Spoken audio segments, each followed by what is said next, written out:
It starts with boredom. You sit in class, staring out the window. The sky is gray. The chalk squeaks on the blackboard. Your teacher drones on, but you've already read ahead, memorized the material, answered the unspoken questions. You're top of your class, always have been. But none of it matters, because the world feels broken. Every headline, every report crimes, corruption, people getting away with everything. You're not angry, just tired. So when you see something fall from the sky, it almost feels like it's meant for you. A black notebook. It lands just outside the school gate. No one else notices. At lunch, curiosity drags you toward it. You bend down, pick it up. It's heavier than it looks. The cover reads, "Death Note. The human whose name is written in this note shall die." You laugh. Of course it's a joke. Some edgy kid's prank. But you flip it open anyway. There are rules. Lots of them. Handwriting must be clear. You need a name, a face. Cause of death, optional. It's weirdly specific. Weirdly organized. You slide the notebook into your bag. It's just paper. It can't hurt anyone, right? Later that night, your father's watching the news. Another hostage crisis. Another armed man who thinks he can walk free. You don't know why you do it, but you write his name. Kuro Otoharada. Heart pounding. Eyes locked on the screen. You wait. Seconds pass. Then, the man collapses. No shots fired. No one near him. He just dies. You stare at the notebook. Your hands are ice. You didn't want it to work, but it did. And now, you can't stop thinking. What if you used it again? What if you only used it for people who deserved it? What if you could change everything? You barely sleep that night. The next morning, you write down 5 more names. Criminals. Killers. People no one will miss. They all die, and the world doesn't notice. But you do.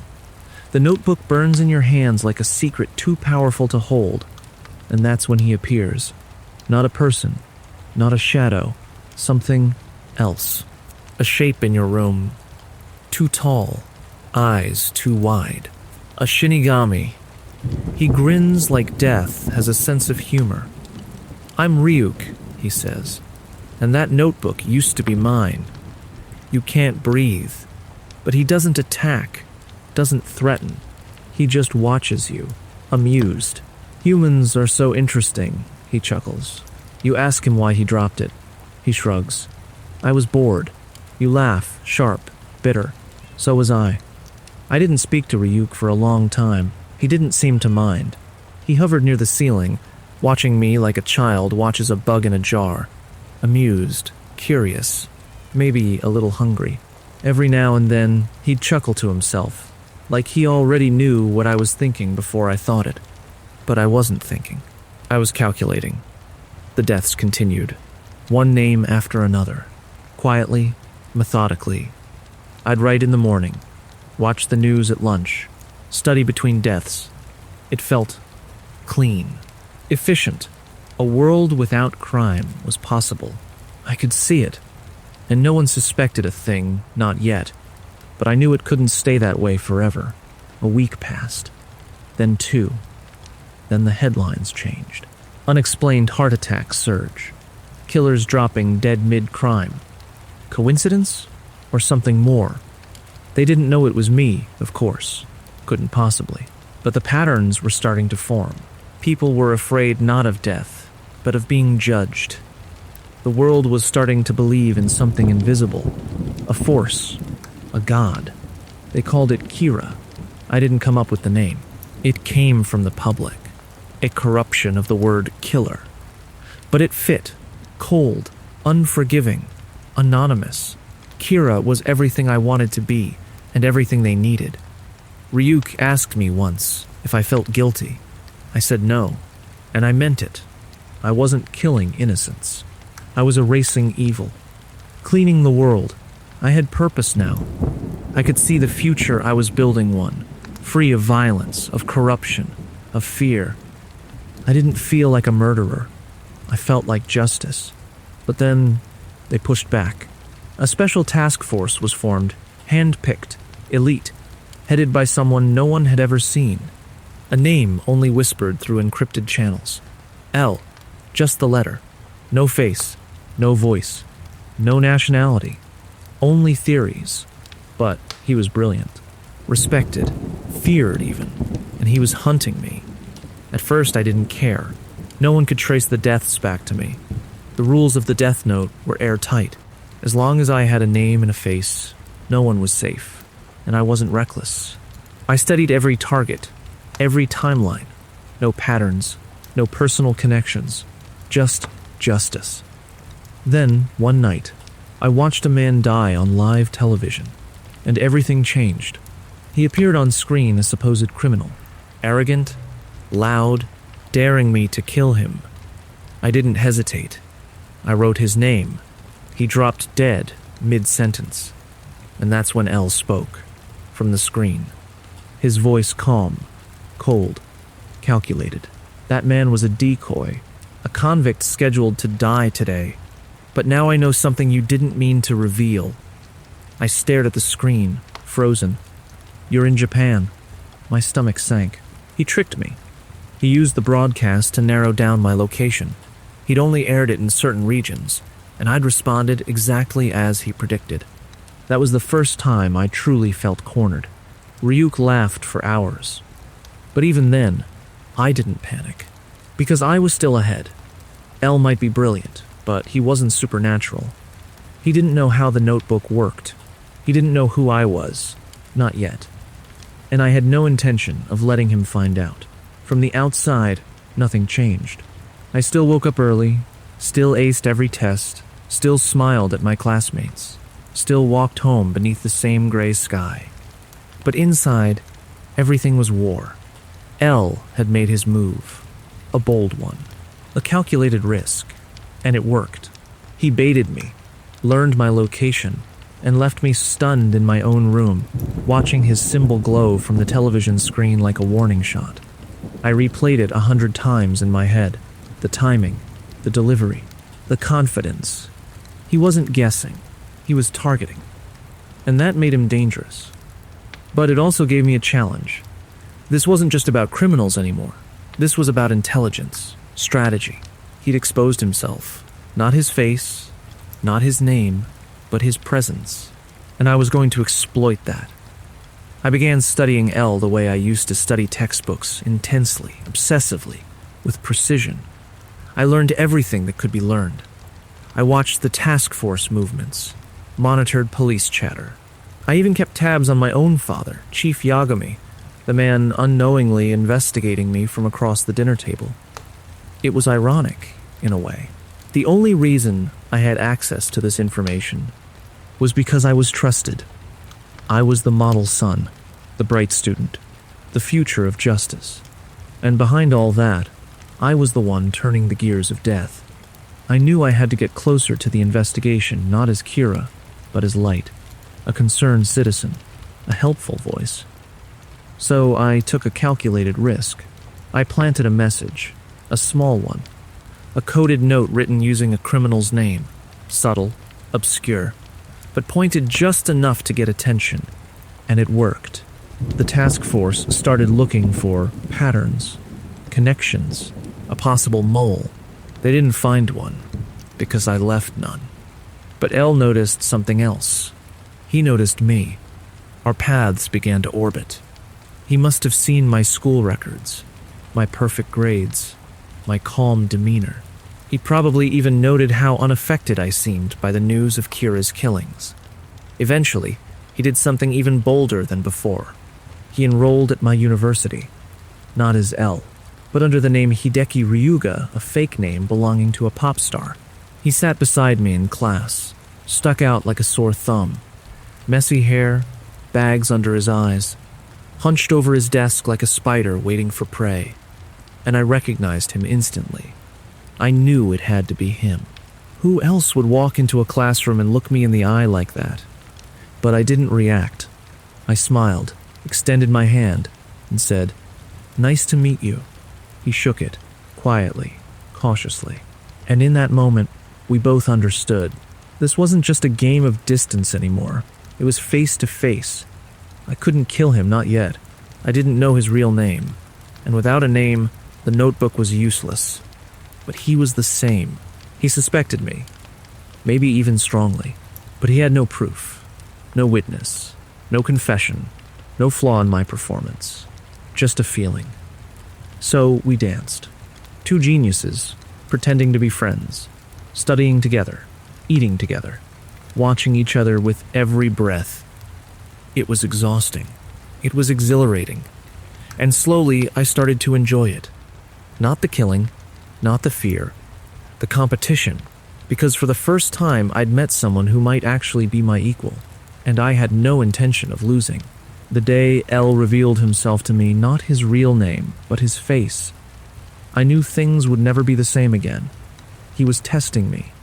He gave me the alias Hideki Ryuga, knowing I couldn't do anything with it. If I killed him using that name, it would prove I was Kira. And if I didn't, I'd fall further under suspicion. It was a checkmate move, except it wasn't. Because I didn't panic. I adapted. From that moment on, I treated every interaction with L like a chess match. Every word I said, every expression I made, had to be calculated.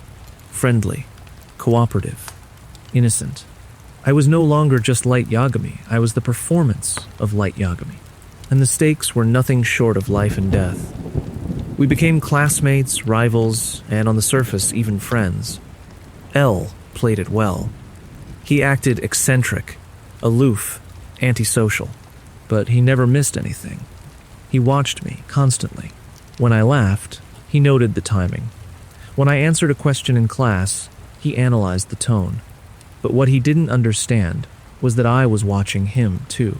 We were locked in a loop, two minds, circling one another, each waiting for the other to slip. Then came the cameras.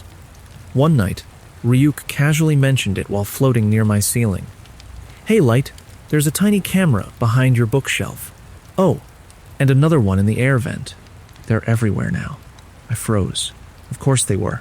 L was tightening the net. The house was bugged audio, video, possibly more. I couldn't use the death note in my room anymore.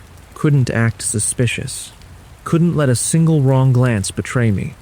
For most people, this would have been the end, but not for me. I adjusted immediately. I placed a small television in a bag of chips, kept the death note's paper, tucked behind my desk drawer, wrote with the tip of a pen hidden in my palm, moving carefully, precisely, while pretending to study. And while I wrote, people continued to die. Perfectly timed. No slip-ups. Criminals across the globe, heart attacks by the hour. L watched the footage over and over. But he saw nothing. No hint. No clue. Just me, Light Yagami, flawless son, studying quietly at his desk. I started leaving false clues in my browsing history. Searching topics that sounded like a bored teenager curious about Kira. Just enough to keep L wondering.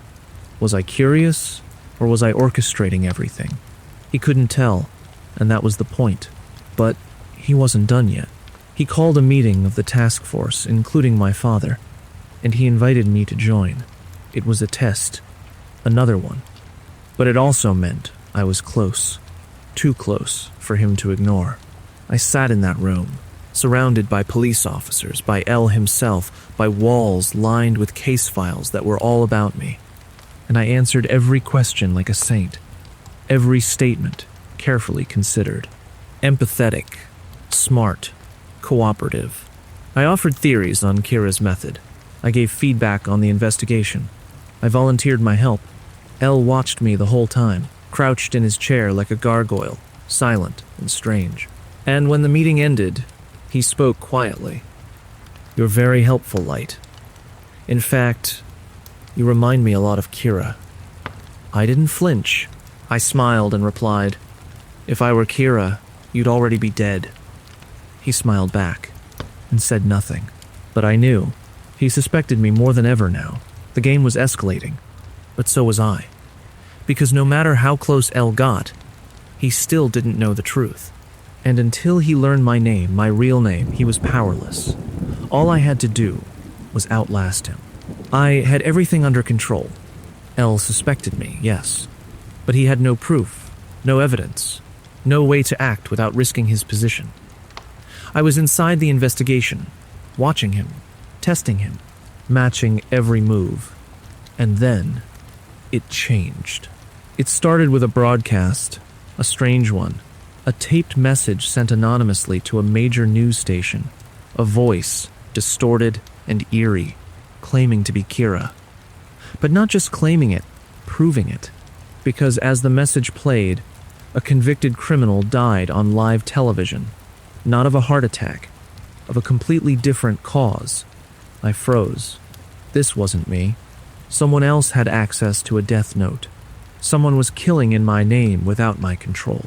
And worse, they were reckless, sloppy, public. The tape continued, filled with vague threats and divine posturing. The voice called for submission for obedience to Kira. It felt off. The tone wasn't mine. The strategy wasn't mine. There was no elegance, no restraint. Whoever they weren't me. But the public didn't know that, and neither did L. At least, not right away. The tape created chaos. The world panicked. Broadcasters debated airing the full message. L gathered the task force immediately, and I sat among them, trying not to show the fire building inside me. This was dangerous. Not because I feared competition, but because this second Kira could ruin everything. I'd built Kira as an idea, calm, cold, methodical justice. But this imposter was turning it into a spectacle, a circus. And every time they acted, they pulled more suspicion my way. So I had to act first. I offered my analysis. I don't think this is the same Kira, I said during the meeting. Voice calm, eyes steady. The behavior is different, less precise, more emotional. L nodded slowly. But I could tell he was still watching me. Harder now. Ryuk floated beside me that night, amused. Well, you wanted to be a god. Gods attract followers. I didn't answer, because this wasn't a follower. It was a liability. Over the next few days, more tapes arrived, each one more dramatic than the last. Requests to meet Kira, declarations of devotion, an offer to join forces. That's when it hit me. They didn't know who I was. They weren't trying to expose me. They were trying to reach me. The second Kira wanted to meet the first. And for the first time since I found the notebook, I felt something I hadn't expected. Curiosity. Who was this person? How did they get a death note? And what were they willing to do to get my attention? I began crafting a plan. Not just to find them. Not just to stop them. But to use them. Because a second Kira, if properly controlled, could be my greatest weapon. But first, I had to lure them in. And that meant responding. Carefully. Secretly. Through coded messages, slipped into broadcasts, encrypted within subtle choices. A word here, a phrase there, I began speaking back. And the second Kira, they answered, not with logic, not with strategy, but with excitement, worship, devotion. This wasn't a rival. It was a believer. A dangerous, unstable, valuable believer. And now, I had to find them. Before Elle did. The messages continued back and forth, encrypted and deliberate. I responded through subtle news segments, carefully worded phrases, even the timing of criminal deaths. And each time, the second Kira responded with enthusiasm, like a child getting attention for the first time. They were desperate for contact, desperate for approval. I was cautious. I had to be. Elle was watching everything, every broadcast, every headline, every unexplained signal between two killers who had never met. But I needed to make contact. Before Elle did. And then, the tape stopped. No announcement, no broadcast, just silence. Until one afternoon I felt it, a presence, different from Ryuk. I was walking home when a figure stepped into my path. A girl, maybe my age, black hair, dark eyes, a calm smile. And behind her, another Shinigami, He didn't speak, just watched. But I could feel his eyes on me, judging. She held out her hand, as if this was the most normal thing in the world. "You're Kira," she said softly. "Aren't you?" I didn't answer. I didn't have to. She already knew. Her name was Misa Amane, a model, young, loud, devoted. She tracked me using the Death Note's most dangerous feature, one I didn't even possess: the Shinigami eyes. According to the rules, a Death Note owner can make a deal, half of their remaining lifespan, in exchange for the ability to see anyone's full name and lifespan just by looking at their face. She'd made that deal. She saw my name the moment we met. She gave me hers without hesitation, and then without fear, without hesitation, she offered me her loyalty, not as a partner, as a servant. "I'll do anything for you," she said. "Anything. Just don't send me away." I studied her. She was naive, impulsive, emotional. But she was also powerful. She could see what I could not, and she worshipped me. I asked her why she'd given up half her life for someone she'd never met. Her smile faded just slightly. "Kira killed the man who murdered my parents," she whispered. "The police couldn't catch him, but Kira did. You gave me justice when no one else could." That was the moment I understood. Misa didn't just believe in Kira. She needed Kira, and that made her dangerous. I couldn't ignore her, couldn't cast her aside. She was too valuable, too willing, too perfect for what I needed next. But she was also a liability. Because she didn't think like me. She was careless. She used the Death Note for emotional satisfaction, not strategy. L was already suspicious of the second Kira, and if he found her, I'd go down with her. So I gave her rules, strict ones. She wasn't allowed to kill without my order. She wasn't allowed to act without my plan. She agreed instantly, eager to please. But it wasn't obedience. It was love. And love was unpredictable. That night, Ryuk stared at both of us, amused. Two humans, two Shinigami, and one very stupid idea, he muttered. Maybe he was right, but I wasn't letting go of Misa.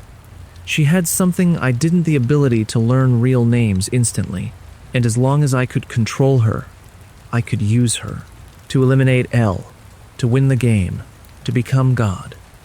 Misa was many things: loyal, eager, useful, but she was never subtle. I gave her strict instructions. No killings, no broadcasts, no activity, unless I approved it directly.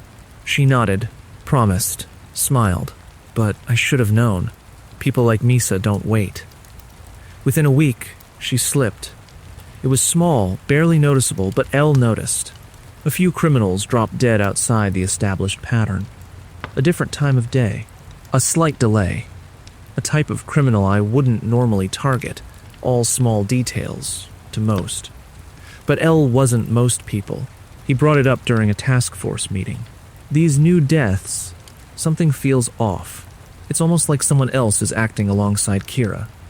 He didn't look at me when he said it, but he didn't have to. I knew what he was thinking. I smiled, shrugged. If Kira really believes in justice, wouldn't he want allies? It was a test comment, and he caught it. "No," L replied, voice sharper than usual. "Kira doesn't want allies. Kira wants control." We stared at each other across the room. The board behind him was covered in red string and profiles.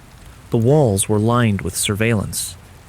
Every breath I took inside that building felt like a risk, but I kept breathing anyway, because I had to. Because Misa had already made contact with me in person, and now L was closing in. I had to move fast.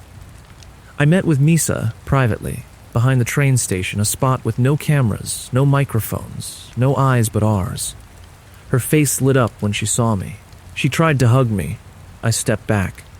"You acted without permission," I said flat. Her smile faltered. "I was helping," she insisted. "I thought. You thought wrong." I didn't raise my voice. I didn't need to. She looked down, eyes wide. like a scolded child. "I'm sorry, Light."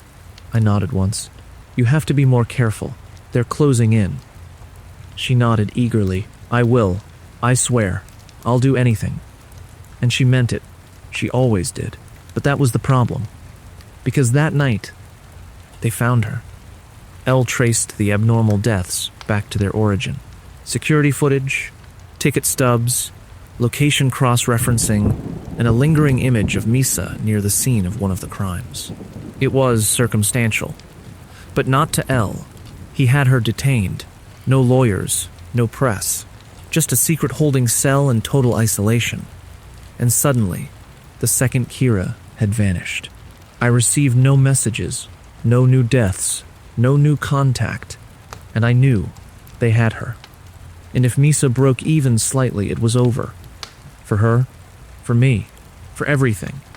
I paced my room in silence. Ryuk floated overhead, still watching, still grinning. "She's not like you," he said casually. "She might crack." I didn't answer, because I knew she would crack. She was too emotional, too impulsive, and if Elle pushed her hard enough, starved her long enough, she'd confess everything. Unless... I made sure she had nothing to confess. The silence was unbearable. For the first time since I'd picked up the notebook, I felt powerless. Misa had disappeared into Elle's custody, and with her my only connection to the Shinigami eyes. My ability to act, my buffer. I couldn't contact her. I couldn't save her, and if she talked, everything would collapse. But Misa didn't talk. Not even after 2 days in complete isolation, Elle had her handcuffed, blindfolded, stripped of all contact. No death note, no allies, no light, just questions, over and over again. I could only imagine what he was doing to her mind. And the longer she stayed silent, the more dangerous it became, not just for her, but for me. Because if she broke later, if she confessed under duress, it would still point back to me. That was a variable I couldn't leave to chance, so I did the only thing I could. I made Ryuk an offer. "I want to relinquish ownership of the Death Note," I said. Ryuk stared at me, shocked into silence for the first time since we met. "You serious?" I nodded. "If I give it up, I'll forget everything, right?" "Completely," he replied. "Every memory, every rule, every name, gone. You'll just be a normal human again." I breathed out slowly. Good. Because that was exactly the point. If I forgot, I couldn't be guilty. I couldn't be caught. I couldn't slip. It was a gamble, maybe the biggest one I'd ever take, but it was also the cleanest solution. Ryuk warned me. "If you do this, there's no guarantee you'll get it back." I didn't care. All I needed was to sever the link, to erase suspicion. Because if I, Light Yagami, gave up the notebook, forgot it ever existed, then I'd believe my own innocence, and Elle would see it. So I did it. I gave up the notebook. And in an instant, it was like waking up from a dream. The memories vanished. The burden, the brilliance, the blood all gone. I blinked, confused. Ryuk was still there, but faint, transparent, no longer real to me. And I felt empty, peaceful, stupid. I stumbled out of my room, mind hollow. My mother asked if I was okay. I nodded slowly. The next day, I turned myself in, voluntarily. I approached my father and said I wanted to be detained just like Misa. I didn't know why. I just felt like something was wrong, like something inside me needed to be tested. It was the perfect bluff, because I truly didn't remember, and that made me innocent, genuinely innocent. My father was stunned. The task force was divided. But Elle was fascinated. He locked me up.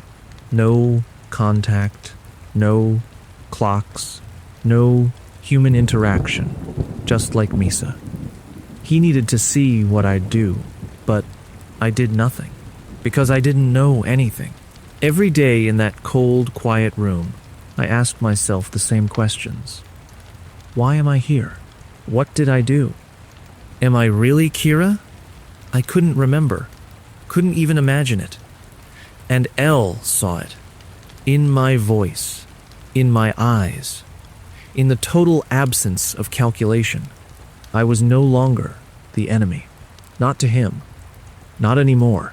And in that moment, the trap I'd set weeks ago began to unfold, because somewhere far from that cell, a man named Kyosuke Higuchi found a notebook.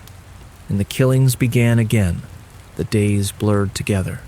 No clocks, no sunlight, no voice except my own. The cell was quiet, too quiet.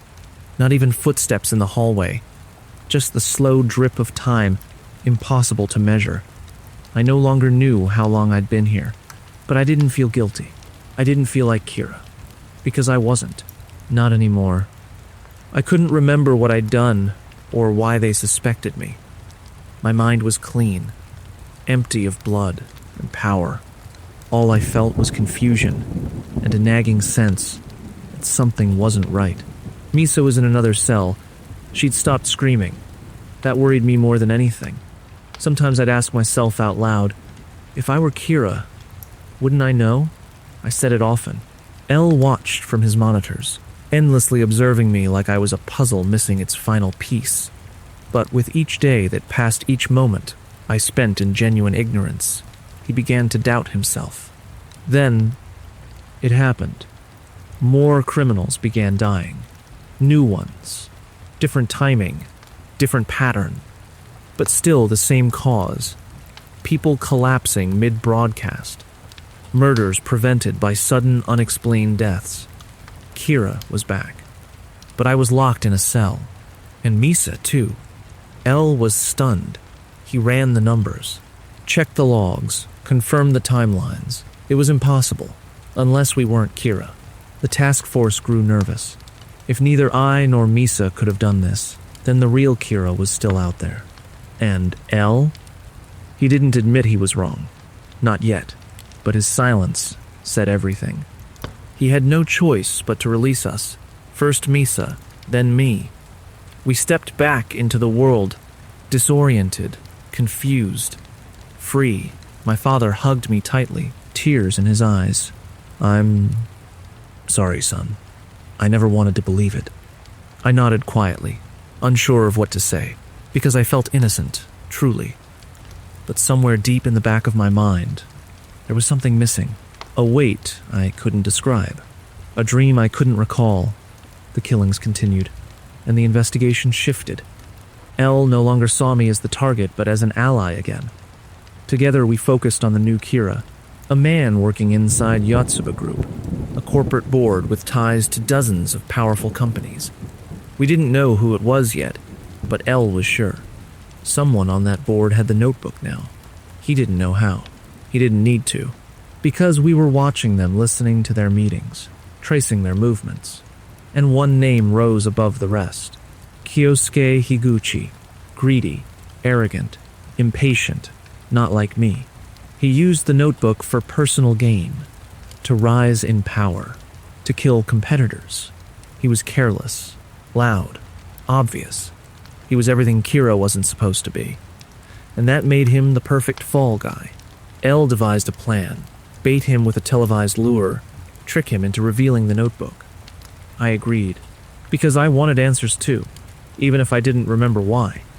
And on the night of the broadcast, we watched from a hidden van as Higuchi took the bait, panicking, sweating, racing to write down a name. He was intercepted mid-act, and when we finally retrieved the notebook from his bag, Ryuk appeared again, floating above us, watching me, waiting. The others didn't see him, but I did. And in that instant, as my fingers touched the leather cover again, everything came back. The second I made contact with the notebook, it hit me like a surge of electricity. The cold black cover, the weight of the paper, the scent of ink and death, and then a flash, a flood. Everything returned. Ryuk's grin, the first name I ever wrote, the rules, the strategy, the lies, the entire architecture of Kira rebuilt in an instant behind my eyes. Misa, the Shinigami eyes, L's voice on the screen, my hand moving inside the chip bag. The feeling of becoming a god. It was all there again, like it had never left. My mind reassembled itself without hesitation, without doubt. I remembered the plan, every step of it. I remembered relinquishing the notebook, setting up Higuchi as the fall guy, manipulating the timing so that I could retrieve it exactly like this, public, surrounded by witnesses, no room for suspicion. It was perfect. And now, I was Kira again, but smarter, more careful. Because I'd seen what it looked like to live without the notebook, without power, without memory. It was hollow, meaningless, weak, never again. I glanced at Ryuk. He hovered just behind me, invisible to everyone else. "So, back in the game?" he asked, spinning an apple lazily between his fingers. I didn't answer. I didn't have to, because I already had a plan. Higuchi was arrested, the death note confiscated, and the task force, including L, began testing it, experimenting. They wrote a name, watched the result. A criminal died, exactly as expected. Now they believed.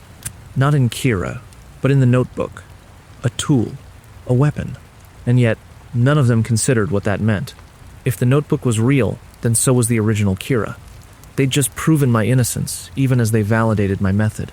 They were playing right into my hands. But there was one problem. L still wasn't convinced. Not entirely. He suspected something deeper, something he couldn't explain. He said it out loud just once while we sat together watching Higuchi's footage. "It's strange," he murmured. "You were so different in that cell, and yet I still feel as if Kira and Light are the same person." I looked at him calmly. "Feelings aren't proof." He didn't smile. Neither did I, because I knew what he was doing. He was trying to rattle me. It wouldn't work. Not anymore, because I'd already won. Misa's memories hadn't returned, not yet. But she didn't need them. She still loved me, still followed my lead. I would restore her connection to the notebook soon, carefully, when the time was right. For now, I played the part. Light Yagami, loyal investigator, brilliant son, civic-minded genius. I answered questions, proposed theories, ate with L side by side, like friends. But deep down, the battle was shifting, and I could feel it. L was slipping, slowly, steadily, and soon, he'd be gone. I knew it wouldn't last forever. L was smart, too smart, even with Higuchi caught, even with the notebook and evidence, even with the deaths explained by something supernatural. He still didn't stop watching me. In fact, he watched me more closely than ever. It was subtle, no more accusations. No more suspicion in his voice. But every look lingered. Every question was loaded. He didn't trust the evidence. He trusted his instincts. And those instincts still pointed to me. So I had to act. I had to finish it. Misa was the first step. I had her touch a piece of the notebook, not enough to remember everything, but enough to see Rem again. The Shinigami who followed her like a ghostly shadow. And then I convinced Rem to give her back a death note. The second one. The one Higuchi had used. She didn't hesitate. And when her memories came flooding back, she cried. Not from fear, from joy. Because in her eyes, she had finally returned to serving her God, to loving me, to killing for me.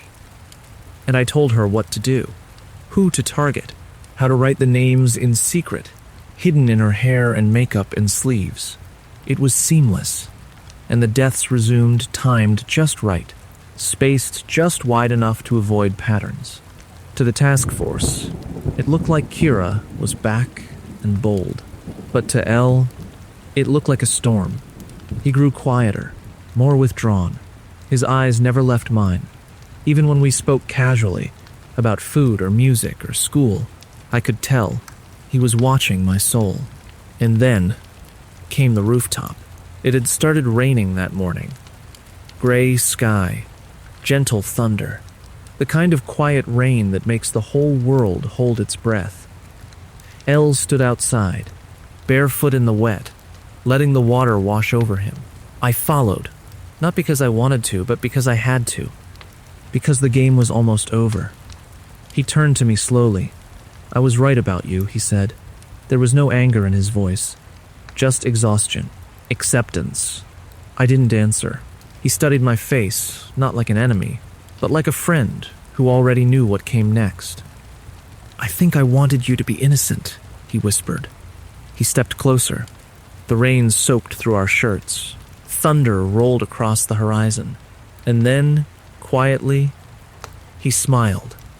And in that smile, I saw something I hadn't expected. Peace. He knew. He didn't know how. He didn't know when. But he knew. And that's when it happened. He collapsed. Right there in the rain, like his body had finally given up. My father ran to him. Soichiro shouted his name. The task force scrambled. But I didn't move. I just stood there, watching. Because I already knew what they didn't presence. Rem had acted. She'd written Elle's name in the notebook. Because I'd forced her to. I told her that if Elle discovered Misa's identity, if he moved to have her arrested again, she'd die. And Rem, bound by her twisted love for Misa, had done the one thing she swore she never would. She killed. Not out of strategy, out of desperation. And in doing so, she signed her own death sentence. Shinigami, who write a name to protect a human, they die too. She vanished before anyone noticed. Gone. Just like that. And Elle was dead. The rain kept falling. The silence grew heavy. And I stood at the center of it all, calm and composed, as the world turned in my favor. For the first time in months, I was truly alone at the top. After Elle's death, everything changed. But it didn't happen all at once. There were no fireworks, no grand celebrations, just a quiet shift like a tide pulling back from shore. The task force was devastated. My father grieved in silence. Elle's real name was never revealed to the public. He died as he lived, in shadows behind screens, behind layers of secrecy. The world didn't know what it had lost, but I did. I had defeated the greatest detective on Earth. And now, there was no one left to stop me. At the funeral, I stood beside my father, eyes lowered, hands folded. The others bowed their heads in mourning. And I mourned too, not out of sadness, but out of respect, because Elle was the only one who ever truly challenged me. And now, he was gone. Ryuk floated behind me, invisible to everyone else, crunching noisily on an apple. "So," he muttered, "this is what victory looks like." I didn't answer, because this wasn't the end. This was the beginning. I was given Elle's position within the task force, his authority, his resources, his network. I became the new lead investigator on the Kira case. A perfect irony. Kira hunting Kira, and the deaths continued. But now, I could direct the investigation however I wanted. I controlled the flow of information. I shaped public opinion. I used my role to eliminate threats, bury leads, and push Kira's legend forward, quietly, strategically. To the world, it seemed like Kira had become more powerful, more unstoppable. But no one suspected the truth, that I was guiding it all, that Kira was sitting behind the desk marked L. For 5 years, the world evolved. Crime rates dropped. Wars slowed. Terrorism was crushed. People feared Kira, obeyed him. Some worshipped him, and I let them.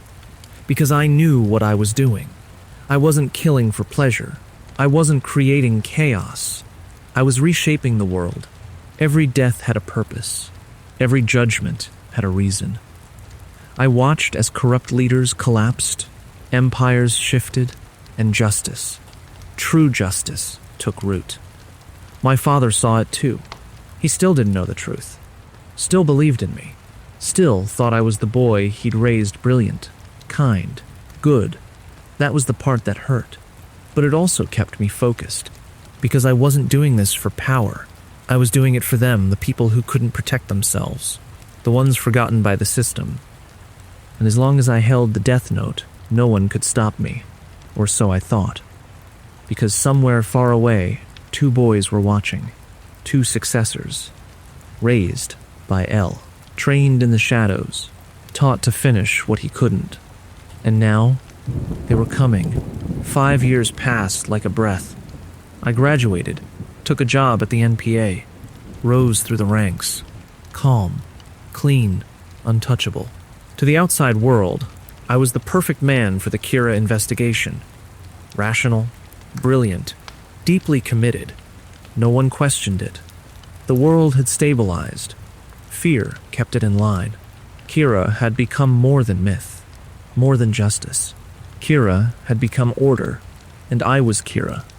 But shadows never stay quiet forever. The first sign was subtle, a message, not public, not official, just a whisper, a name, near. No last name, no image, just a code. It arrived encrypted through Interpol, traced back to a small, elite intelligence group calling themselves the SPK, the Special Provision for Kira. A new division built to do what others couldn't, hunt me. Near introduced himself with a simple statement: I am L's successor. And I knew, in that moment, the game had begun again. He was different from L Quieter. Colder, like a shadow of the original, all the intellect, none of the humanity. He worked from the US, kept his distance, but his mind was already pushing forward, narrowing in. And he wasn't alone, because then came Mello, L's other successor. Reckless, violent, everything Near wasn't. Where Near played chess, Mello played Russian roulette. He didn't join the SPK, he joined the mafia. And just like that, the board fractured. 2 geniuses, 2 directions, but only one of them would survive. Mello struck first. He kidnapped the director of the NPA, the man directly above me, demanded the death note in exchange. He didn't even know where it was yet, but he knew it existed, and worse, he knew that I was connected. He was getting too close. The kidnapping sent waves through the task force. Panic, confusion. I kept my calm. Behind closed doors, I activated my backup plan. I had already arranged for a fake death note to circulate, one that looked real, felt real, but wouldn't work. It was a dangerous bluff. If Mello figured it out, he'd come after me directly. But if he didn't, then I could use the chaos to eliminate him. But Near was different. He didn't strike. He studied. He watched the fallout, analyzed the moves, calculated the psychology behind every decision, and slowly, steadily, he started to suspect the same thing L once did. That Kira wasn't hiding. Kira was investigating. That Kira might be me. I could feel the net tightening again. The same rhythm, the same game. Only now the players were younger, faster, angrier. Misa still followed me, still wrote names when I needed her to, but I had to be more careful than ever. Near was using surveillance I couldn't detect. Mello was using criminals I couldn't predict. The world was shifting again, and this time, I wasn't sure if I could win it the same way. The fake death note didn't work. Of course, it didn't, but I had to try. Mello had taken the NPA director a public, dangerous move, one that reeked of desperation. He didn't want the notebook just to understand it. He wanted power. When the director died mysteriously, the mafia denied everything, but I knew better. Mello's hand was all over it. And so I responded not with retaliation, but with precision. I leaked intel. Let the mafia believe the real notebook was hidden inside a heavily protected transport. I wanted them to come for it. I wanted them to overreach. And they did. They struck hard. Explosives, guns, a highway ambush, all for a decoy. I watched it unfold from a control room, calm behind the glass. The chaos was cinematic.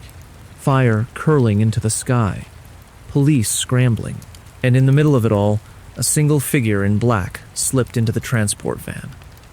I let him take it. I wanted him to take it, because he didn't know the rules. He didn't know that the real death note was never in that vehicle. That one was rigged. rigged to expose him, rigged to trace him. The moment his hands touched it, we locked his location, and the moment he brought it back to their hideout, I authorized the strike. It was brutal, lethal. The mafia stronghold was reduced to smoke and rubble within minutes, dozens dead. But not Mello. He slipped away in the chaos. His face finally appeared on camera for a brief, burning second. Messy blonde hair, scar across his cheek, wild eyes. Now I had something Elle never gave me, a name and a face. I couldn't kill him yet. I didn't know his full name, but it was a start. Nir responded with silence. But I knew he was watching. His SPK team doubled their encryption. His agents grew harder to track. He still hadn't acted directly. That was his weakness. He watched too long, waited too much. And while he calculated, I moved. Misa continued writing names on command, but I no longer relied solely on her. She was exposed, emotional, unstable. I needed someone new, someone clean, someone with no known ties to Kira. So I found Teru Mikami, a prosecutor, brilliant, devout, rigid in his morality. He believed in Kira before I even contacted him. To him, Kira was justice incarnate. He worshipped blindly, and that made him perfect. I passed him the death note, piece by piece, and he accepted it like it was scripture. He began writing names with religious precision. Criminals fell.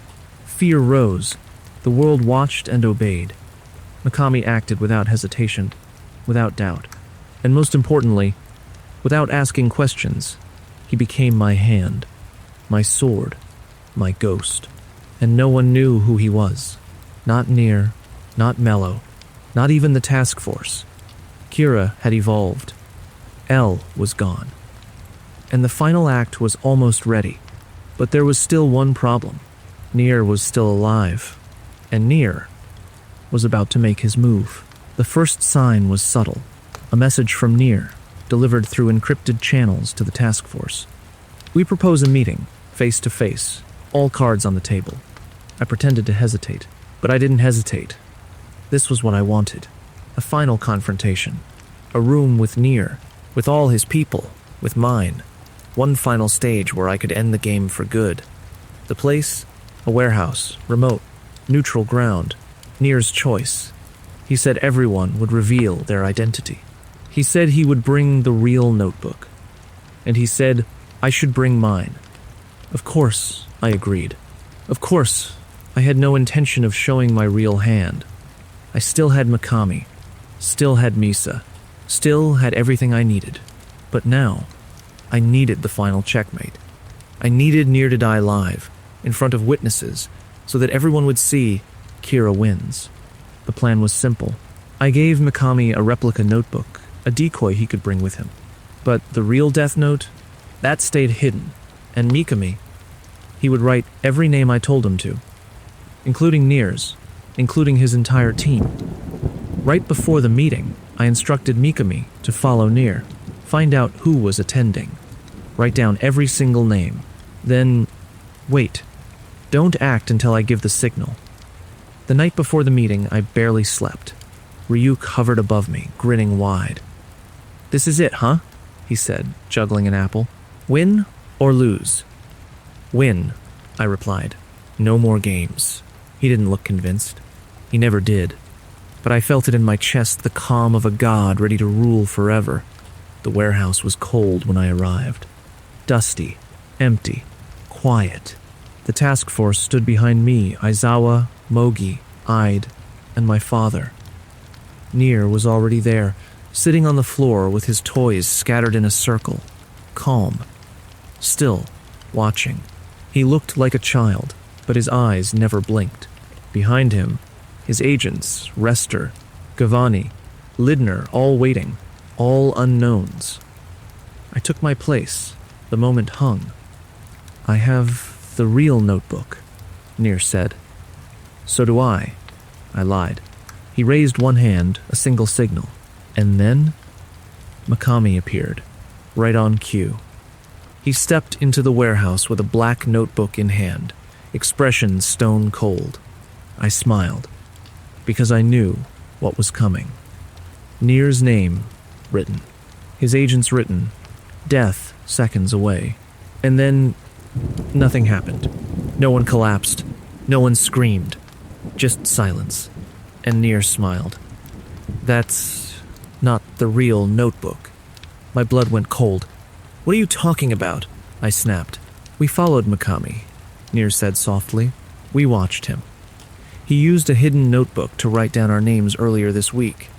He held up a notebook identical to Mikami's, except this one had the names.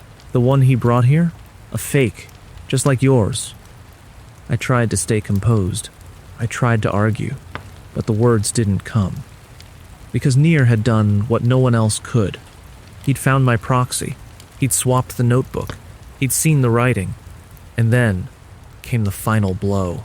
We wrote fake names, he said. None of us used our real identities. That's why we're still alive. The trap was complete, the notebook confirmed, and now everyone turned to me. Their eyes wide, their hands trembling. And in that moment, I laughed. Not because it was funny, but because the game, the beautiful game I had orchestrated for years, was finally coming undone. The laughter slipped out before I could stop it. Low at first, then louder, then uncontrollable. Everyone stared. Nir, my father, the task force. Even Mikami, frozen at the entrance, eyes wide in disbelief. And I stood there laughing like a madman, because for the first time in years, there was nothing left to hide. You really are L's successor, I said, wiping a tear from my eye. He would have been proud. Nir didn't flinch. He just waited. And so I gave it to him. All of it. I am Kira. The words echoed in the warehouse like a gunshot. The task force gasped. Aizawa stepped back. My father clenched his fists. I kept smiling. I am justice. I've been Kira from the very beginning. Every name, every death, that was me, and the world is better because of it. I turned toward them not as Light Yagami, the detective, but as Kira, the god.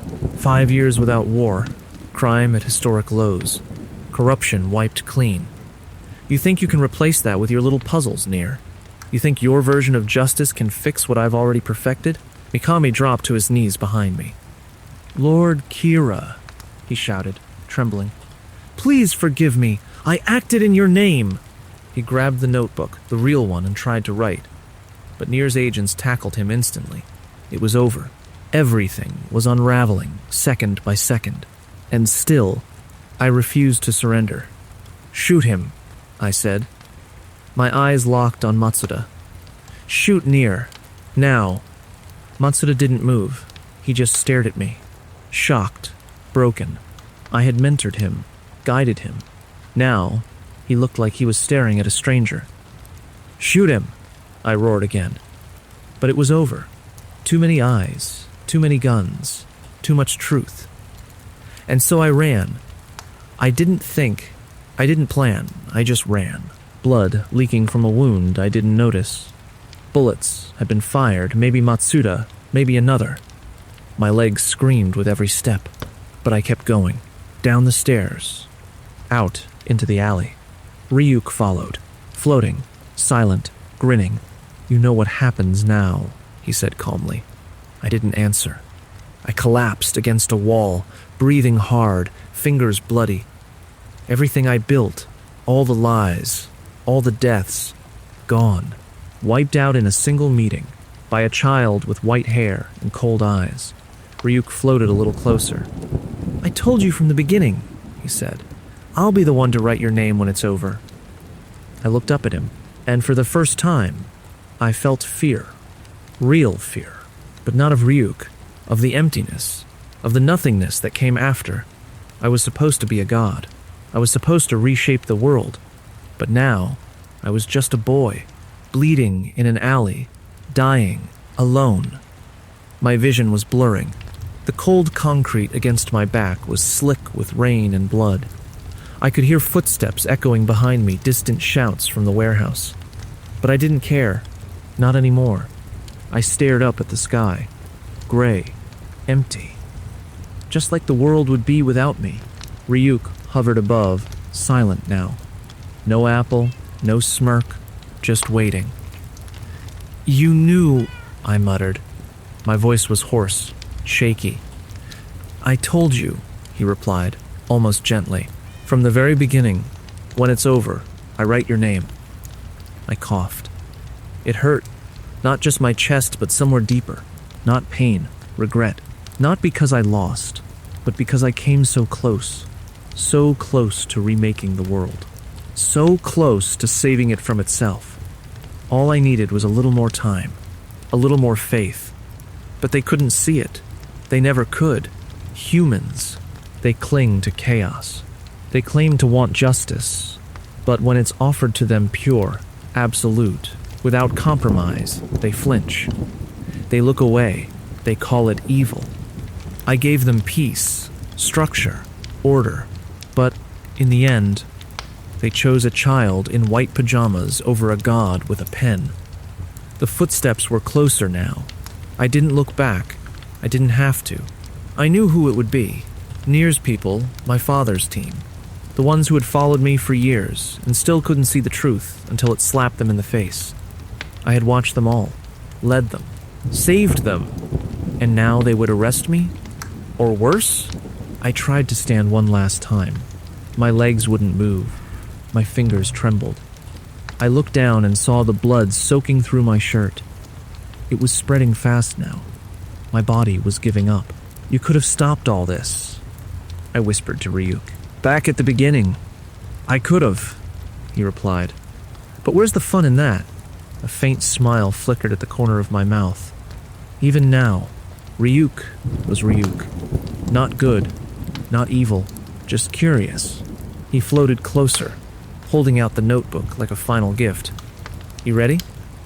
I took a breath, not deep, not full, just one last breath, and then he wrote it. Light Yagami. I didn't feel fear, not in those final seconds. What I felt was tired of pretending, tired of hiding, tired of chasing perfection in a world that didn't want it. And as the light faded from my eyes, I realized something strange. I didn't hate them. Nier, Mello, my father, Matsuda. They were only human. They couldn't see the world I was trying to build. But maybe someday, someone else would. And maybe that person would learn from my mistakes, would do it better, would succeed. Because even if I was gone, the idea of Kira would live on. The belief, the fear, the power, and that was enough. The warehouse was silent after the shot. No cheers, no cries of victory, just quiet. Aizawa stood frozen, gun still trembling in his hand. Matsuda was on his knees, face pale, eyes wide, lips parted but unable to speak. Nier stared at Light's body, not with triumph, but with something colder, finality. Ryuk hovered near the ceiling, unseen by everyone in the room, watching. The moment he wrote Light's name, it had been sealed. No second chances, no miracles. Light Yagami died as Kira, alone, bleeding, and human. The body was taken away quickly. No public trial, no grand confession. The official statement read like a quiet obituary. Light Yagami, former lead investigator on the Kira case, died in the line of duty. No one outside the task force ever knew the truth, except Nier. And maybe Mikami, who screamed in custody until his voice broke, and Misa. She waited for Light for weeks, staring at the door of her apartment. He never returned. And one cold winter morning, she disappeared from the world too. No note, no message, just silence. The death notes?